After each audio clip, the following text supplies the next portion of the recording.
Merci. La parole est à Madame Laureau. Merci Madame la Présidente, Madame la Ministre, chers collègues. Avec l'adoption de la loi visant à conforter le respect des principes de la République le 24 août 2021, le gouvernement a engendré un bouleversement dans la vie des foyers qui pratiquaient l'instruction en famille. Alors que Jean-Michel Blanquer indiquait que l'instruction en famille, bien faite, pourrait continuer, la prolifération de refus de ce type d'instruction pour les enfants qui étaient scolarisés de plein droit au cours des 2 dernières années montre que la promesse n'a pas été tenue. Si cette multiplication de refus est alarmante, l'absence de transparence sur le sujet l'est d'autant plus. En répondant à ma question écrite numéro 10-975, vous m'indiquiez que le pourcentage du nombre d'autorisations sur le nombre de demandes instruites était de 89,87%.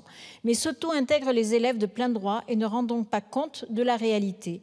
La part de primo-accédants recevant des refus est en réalité beaucoup plus élevée et atteint plus de 50% dans certaines académies. Cette confusion dans les chiffres qui a induit Mme Prisca-Thévenot à évoquer en octobre dernier un taux de refus à 11% au lieu de près de 40%, taux excluant les élèves de plein droit, doit être corrigée. Madame le ministre, pouvez-vous nous communiquer académie par académie le taux de refus opéré contre les demandes d'instruction en famille en excluant les cas d'élèves déjà autorisés à recevoir cette instruction? Votre prédécesseur, Pape Ndiaye, a reconnu que le ministère péchait en matière d'égalité territoriale, que certaines académies refusaient beaucoup plus de demandes que d'autres. Alors que vous êtes face à des parents motivés pour le bien de leurs enfants, pourquoi tant de refus d'instruction en famille? Attendez, Madame Laureau, Monsieur Arenas. C'est régulier. Vous laissez, s'il vous plaît, les autres députés s'exprimer. Je vous remercie d'arrêter tous ces commentaires. Merci. Continuez, s'il vous plaît, Madame Laureau. Il est en effet incompréhensible qu'une institutrice puisse se voir refuser de dispenser l'instruction en famille à ses enfants, comme cela est déjà arrivé plusieurs fois. Madame la Ministre, les chiffres établis par les associations du secteur montrent que ce régime d'autorisation devient progressivement un régime d'interdiction. Le ministre délégué m'avait assuré il y a 3 ans qu'il ne s'agissait pas de supprimer toute instruction en famille, mais de faire preuve de discernement. Êtes-vous réellement déterminée à discerner correctement, Madame la Ministre, entre famille Montessori et famille enseignant un islam radical? Je vous remercie. Je vous remercie. Madame la Ministre.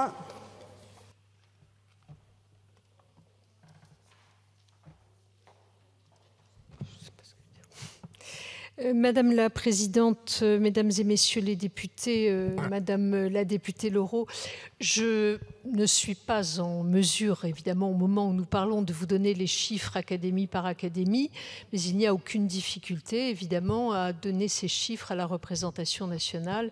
Nous le ferons dans les meilleurs délais.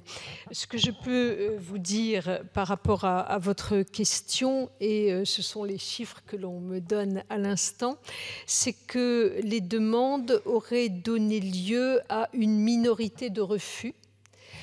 5 954 décisions de refus, c'est-à-dire 11,6% des demandes. C'est un chiffre que vous contestez, si je comprends bien votre propos, puisque c'est le chiffre qu'avait donné Madame Thévenot et que nous avions dû le lui fournir.